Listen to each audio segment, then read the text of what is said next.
Welcome to my another blog. আমরা গতকাল গিয়েছিলাম এখানে পুজোতে মাস্কেটে শিব মন্দিরে। এটা পুরনো মাস্কেট, যেমন ওল্ড দিল্লি, এরকম ওল্ড মাস্কেটে শিব মন্দির আছে। দুটো মন্দির এখানে, একটি শিব মন্দির আর একটি কৃষ্ণ মন্দির। তো আমাদের বাড়ি থেকে শিব মন্দির ওল্ড মাস্কেটে, সেটা অনেক দূরে, মানে প্রায় 40 কিলোমিটার হবে। যেতে আসতে 45 কিলোমিটার্স যায়, মানে সময় লাগে। তো এটা দিয়ে যাচ্ছি। এই জায়গাটাকে বলে মাত্রা স্যুপ, বিভিন্ন দোকান, পুরনো মানে সোনার দোকান, রূপোর দোকান। আর এই পাশে উল্টো দিকে সমুদ্র মানে বন্দর। ওইখানে অন্ধকারে দেখা যাচ্ছে না, বিভিন্ন জাহাজ থেমে আছে। এই জায়গাটাতে ভীষণ ভিড় হয়। তো আমরা যাচ্ছিলাম, এই রাস্তাটা দিয়েই যেতে হয়। সাথে থাকুন, দেখতে থাকুন। এবার এটা যাচ্ছি, এই অঞ্চলটাতে রাজবাড়ি অঞ্চল আর কি, পুরনো মাস্কেট। তো এখানে আশেপাশে বিভিন্ন আর্কিটেকচার, মানে স্থাপত্য যাকে বলে বাংলাতে, স্থাপত্য আছে খুব সুন্দর। এখন রাতের জন্য হয়তো এতটা পরিষ্কার তোলা যায়নি। সামনেই রাজবাড়ি আছে, গেট আছে, অলিন্দ আছে। এটা দিয়ে যাচ্ছি আমরা। এই যে রাজবাড়ির অঞ্চল আর কি।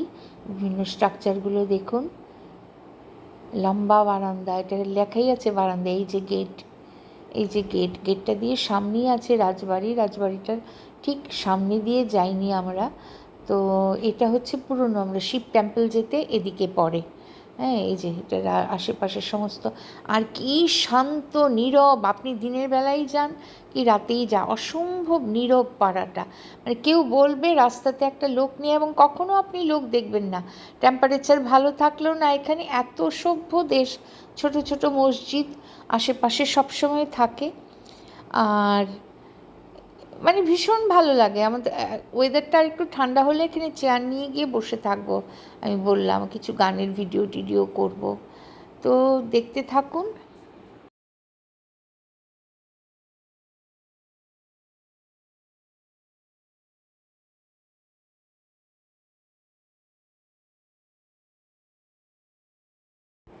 এই যে শিব টেম্পলের ভেতরে ঢুকেছি, আমি একটু বসেছি। হাজব্যান্ড আসছিল কার পার্কিং করে। এখানে একটা পুরনো বট গাছ বাঁধিয়ে রেখেছে, বট গাছ না অশ্বত্থ গাছ জানি। আর আমি একটু বসেছিলাম, আমার তো পায়ের সমস্যা আছে। আর এই যে বাচ্চারা ছুটোছুটি করছে। আর ভেতরে যাব, ভেতরে গিয়ে তুলেছি।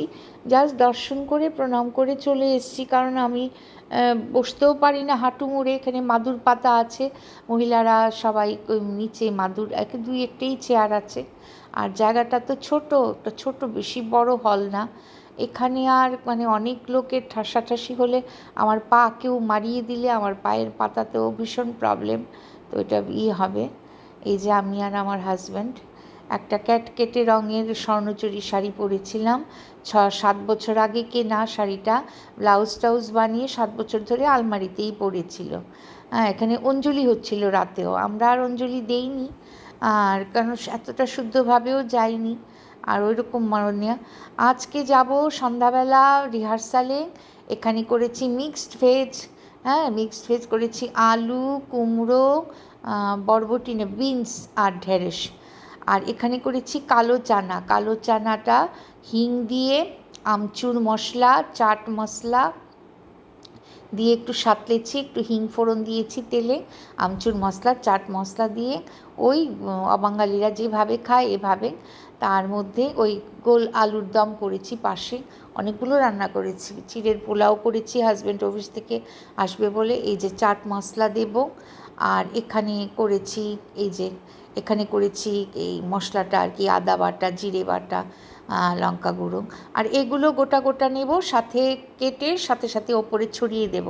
এখন কাটবো না, এটা খাবারের সময়, সার্ভ করার সময়। কারণ নবরাত্রিতে অনেকে পেঁয়াজ খায় না। এটা হচ্ছে আমার বাড়ির পুজোর একটু ক্লিপ দেখালাম। সাথে থাকুন, প্লিজ সাবস্ক্রাইব অ্যান্ড শেয়ার। আপনাদের নিশ্চয়ই ভালো লাগবে, গানও শোনাবো এর মধ্যেই।